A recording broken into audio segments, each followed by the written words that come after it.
Hi friends, as you can see the poof is back for a limited time. I am washing my hair later and twisting it up, but I do have some jojoba oil up in this nest and I wanted to keep it in for a few hours, but I did still want to film because this has been circulating in my mind for a few days with the new release of Pat McGrath's Sublime Blooms collection. I also wanted to speak about Addiction Tokyo's limited eyeshadow palette that is currently sold out, and I did not purchase either of these products. Obviously I can't purchase the Addiction Tokyo eyeshadow palette now. I could still buy Pat's palettes, but I'm holding off. I'm saying holding off because there is a high possibility that I would buy one or two quads when they go on sale, which they will, because based off evidence, as we've seen from patmcgrathlabs.com, the brand does release quite a few of a sale during the year. And I have my eye on specifically the one with the mint and orchid, opalescent orchid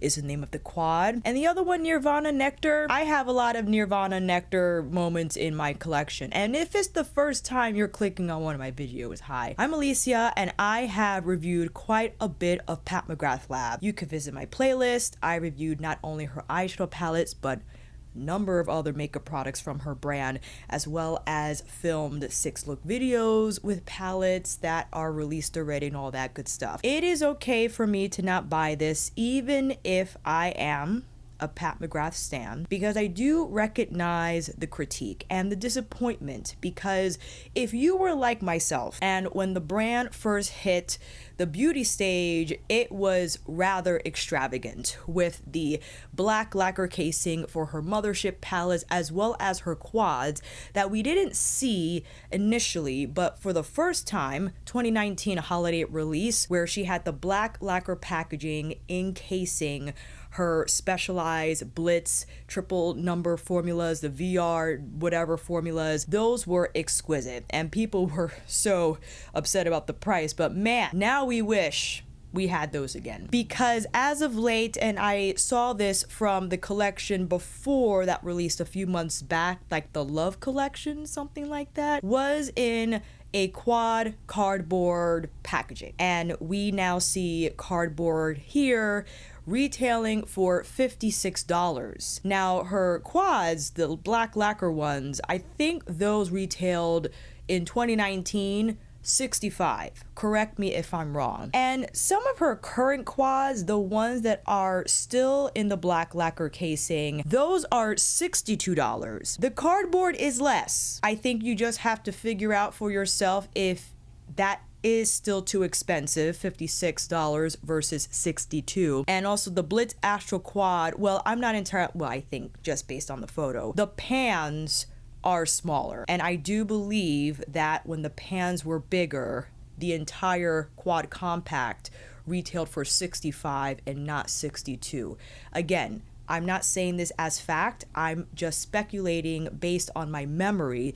You can let me know otherwise down below. Now we have the $56 quad in the cardboard, and it's pretty. I'm not denying how pretty it is. I actually love the soft pink against the mint background. Optically, it's lovely. Now here's the thing, I realize my position in being a beauty YouTuber, and although I started my channel reviewing natural hair products and doing natural hair tutorials, which soon evolved into me presenting my channel as beauty reviews and whatnot, I filmed quite a many of new product review, and I understand that those types of reviews are highly sought after simply because as a consumer you want to figure out if it's worth buying or not. Someone like myself who gets paid through AdSense, which is highly unpredictable, and my AdSense revenue is complete trash right now. In some form or fashion, I guess you could say I get compensated in some manner to review new products so I could break even.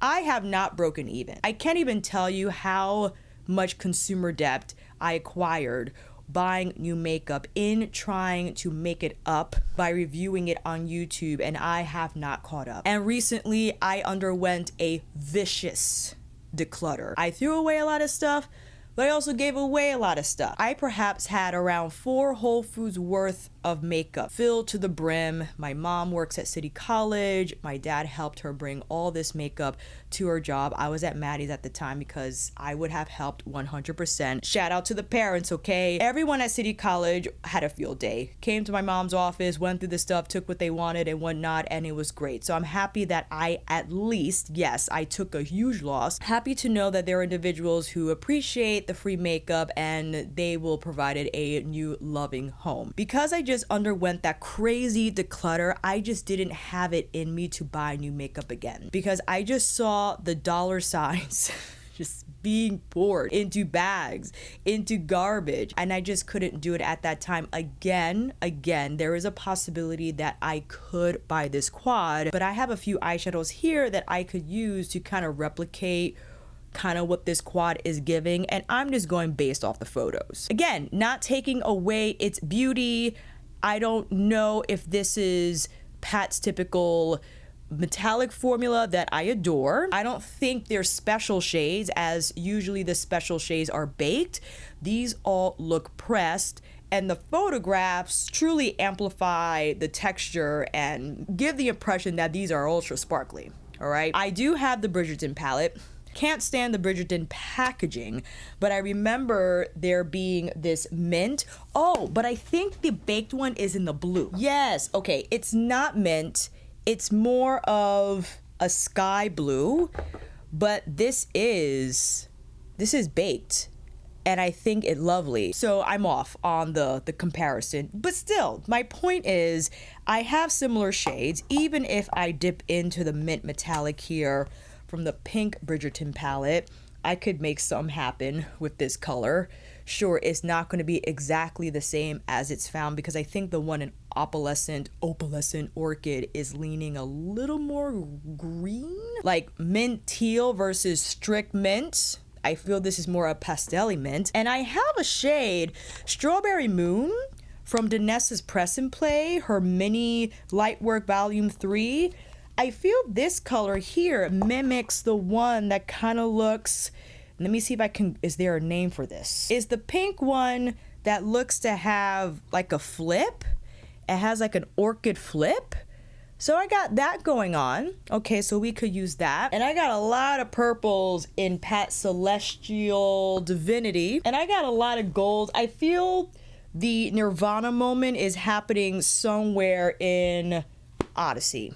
Okay, and although these are beautiful quads, specifically opalescent orchid, not a quad I would use every day because the color story is very effervescent, fairy-like, and is lovely, but I just haven't been wearing those shades as of late. I rarely wear eyeshadow to begin with and have just heavily relied on my cheek products to give that makeup look. Right now I have foundation, I have the Auric on underneath the foundation, my old Chantecaille Real Bronze.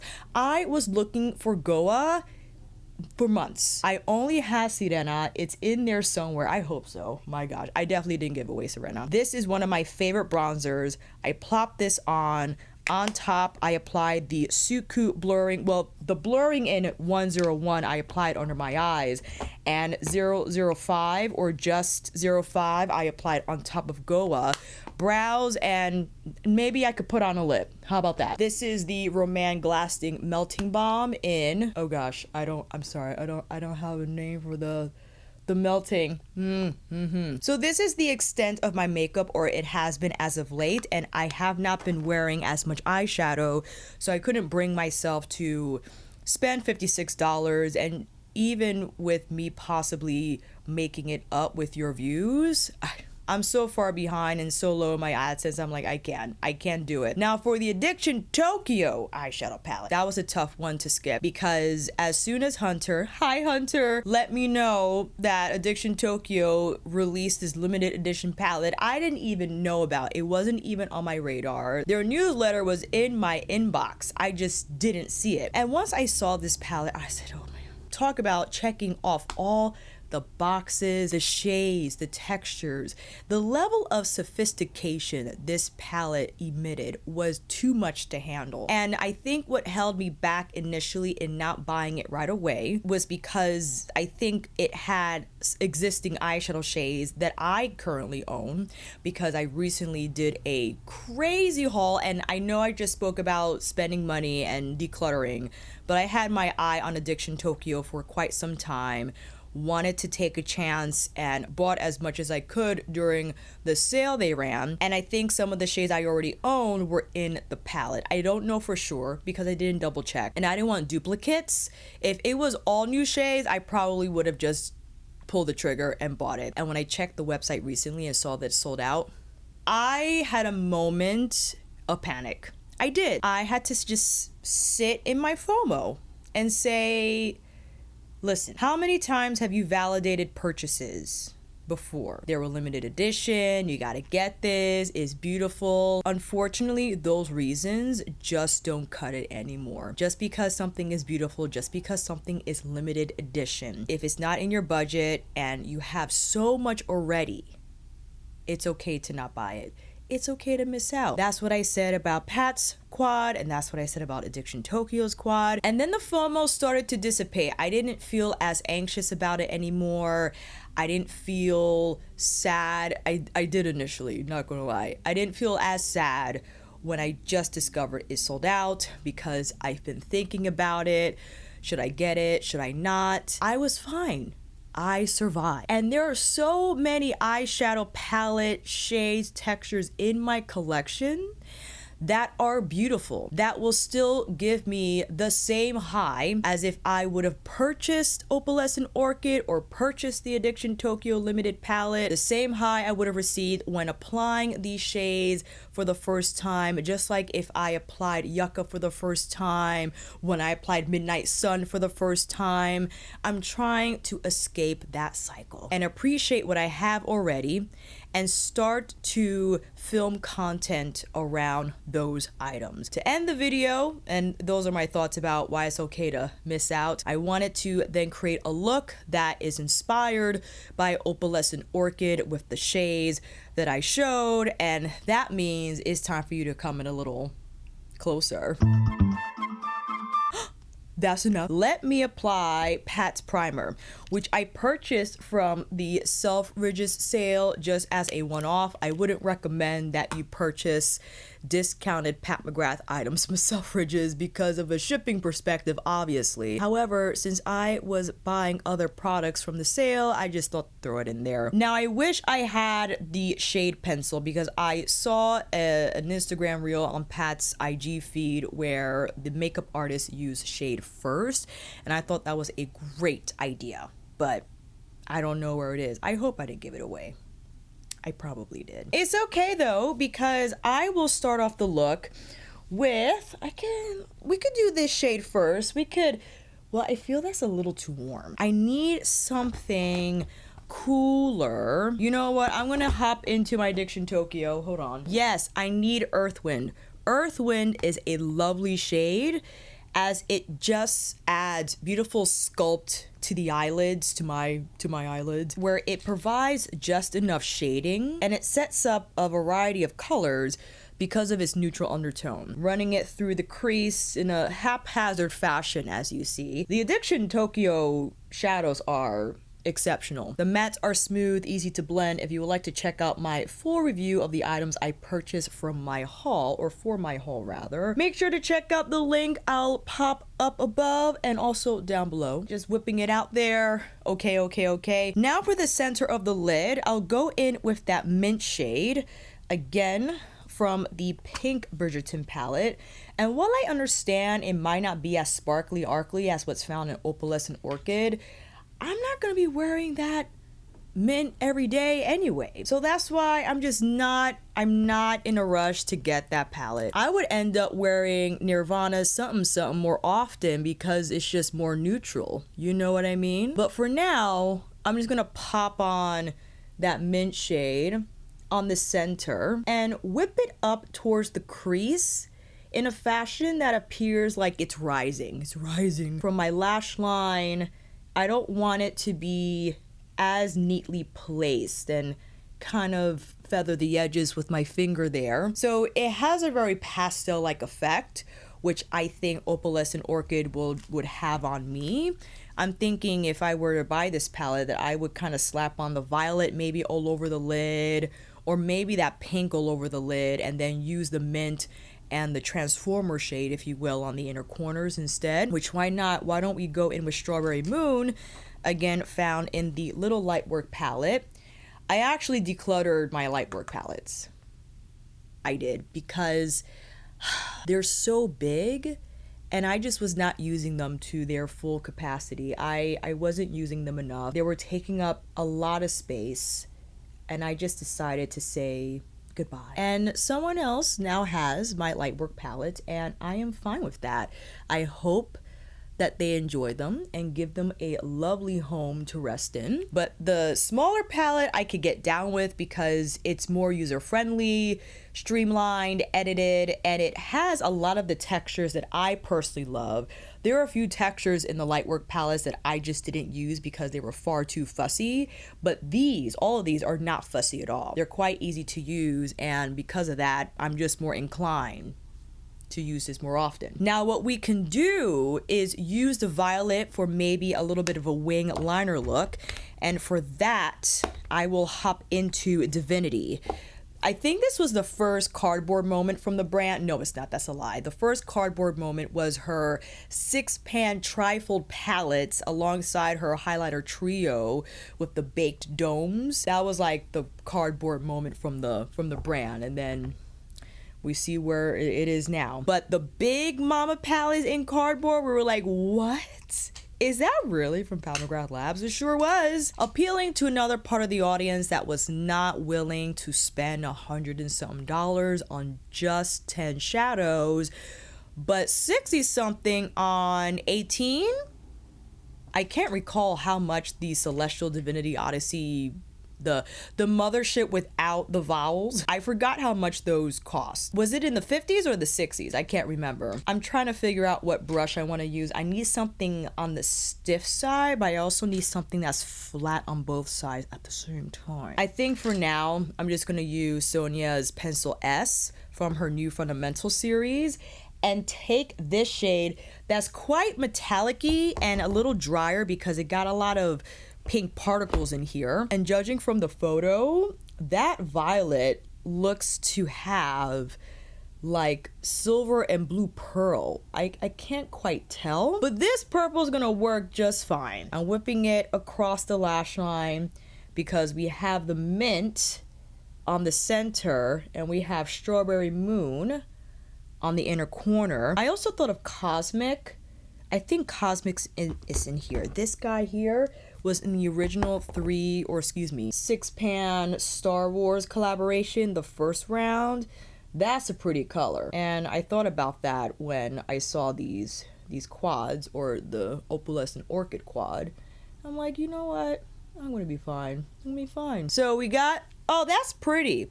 How can I have ever doubted Sonia's pencil brushes? I mean, really, because I do love her smudgers, but for some reason, I guess the smudgers are in my to-go makeup bag or to-go brush case, which reminds me I need to clean those brushes today. But this pencil brush picks up ample shadow, places it precisely, and allows you to wing and blend as you please without the shadow going rogue on the lash line. I could have also made it so there was more of this purple on the outer corner and truly smoked it out, but you know what? I'm gonna keep it a little more conservative today, because if you have any of these shadows, you definitely could follow suit and create something similar. I gotta thicken up this side because, of course, one side always wants to end up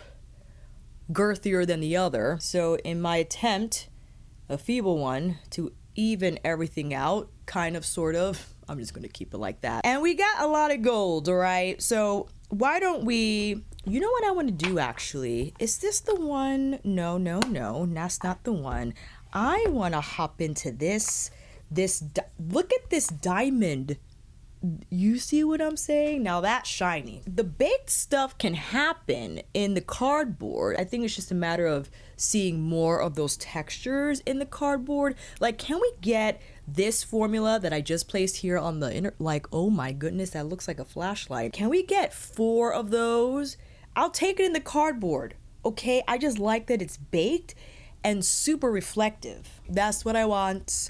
Thank you so much for listening. I'm getting greedy and want to hop into this shade here from Divinity and create an arc that I did with Strawberry Moon, but now I want a more pronounced, you see what, okay. You see what I'm saying? I'm just, you know, adding, because we can't. We got freaking 18 shadows here at our disposal. Oh, that's pretty. I like what's happening. All right, let me slap on some lashes and I'll be right back. Here is the final look, and I quite like how everything turned out. It definitely quells my FOMO a little bit, a lot of it. And although this is a limited release, I'm not gonna be devastated if it sells out and I don't have it. I have a feeling that's not going to happen though. And let me know down below, did you buy it? Have you tried it and you're like, Alicia, this is exceptional? I'm still going to hold off, but I would like to share what I have my eye on actually, and they're not makeup products. Made In just released a Japanese knife set, 3 knives in the set. It's quite expensive, but whoa, what a beautiful investment this will be. I'm also taking a look at, why do I have this on my, the Skepschult cast iron wok, because I've been recently watching Honey Jubu. Why on earth am I now sucked in? She has so much cookware, and I understand I'm not in a position to own all these cookware pieces because I ain't cooking like that, all right? She cooking for 4. But the wok though, the wok with the walnut handle, I do have an electric stove though. Let me know down below what the best material is for a wok shape on an electric stove. If I should go cast iron or should I go carbon steel? Okay, these are the things that I'm just not sure about, and I don't want to make. It's $250, all right? This is an expensive pan. But ooh, wouldn't it be fun to actually get into the stir fry vibe of things and totally dominate, because you got the wok. And I'm also looking at what Honey Jubu used, and this was a sponsored video. I don't care. It was the lock and lock system where she uses these like Tupperware items to keep her produce fresh, and that is a huge challenge for me and why I don't cook with vegetables often, because of keeping them until I want to cook with them and they go bad. I have to throw it away, and I'm not trying to do that with this grocery bill looking crazy. She does use these lock and lock Tupperware things with the cotton towels, so actual cotton cloths. She also uses wooden toothpicks and chopsticks to put in the produce in the bins so that moisture is absorbed and it doesn't cause the produce to decay as quickly. This is what I'm looking at because I would like to manage my refrigerator storage better, and I'm not going to get into the crazy like what we've seen. I don't have TikTok, thank goodness, but I think it's all over TikTok, these super pristine organized refrigerators with the clear containers and everything is labeled. And listen, there might be a place for that for somebody who's ultra into that and needs to be organized. I consider myself to be an organization centrist. I don't need that much, but I could use a little bit. I'm trying to elevate my storage fridge situation where I can keep produce for longer, take it out of the bag right away when coming back from the supermarket, using the cotton cloths again to help absorb moisture and just keep the veggies and fruits fresher. That is my goal, and those are what I've been looking at, and why I haven't been purchasing so much makeup, again because of my recent declutter and realizing that I would like to spend my money on items that are going to last longer than makeup and truly enhance my life in a way that will just take me further, that's going to help me cook easier and make me enjoy it better, because the environment that I would like to invest in just encourages that activity, right? You know how it is to cut, or maybe you don't, with the dull knife. You got all this produce to chop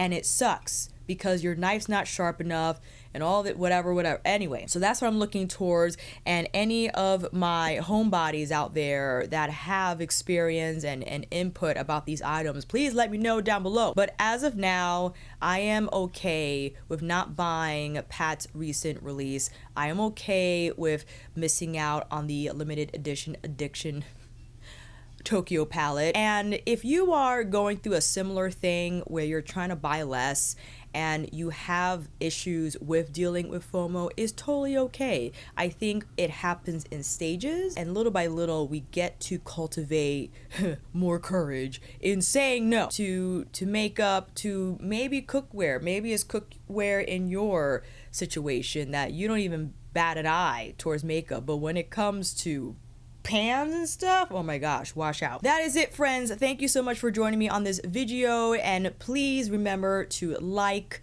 share, subscribe, maybe send it to a friend. Check out my other videos on my playlist. I have tons: Natasha Denona, Pat McGrath, everything in between. I just recently posted a home workout video where I cover several types of exercises that one finds themselves doing at home, but how to make it better. And yeah, I'll see you in those comments, and until then, that is a wrap. Thank you so much for watching, and I hope to see you again soon.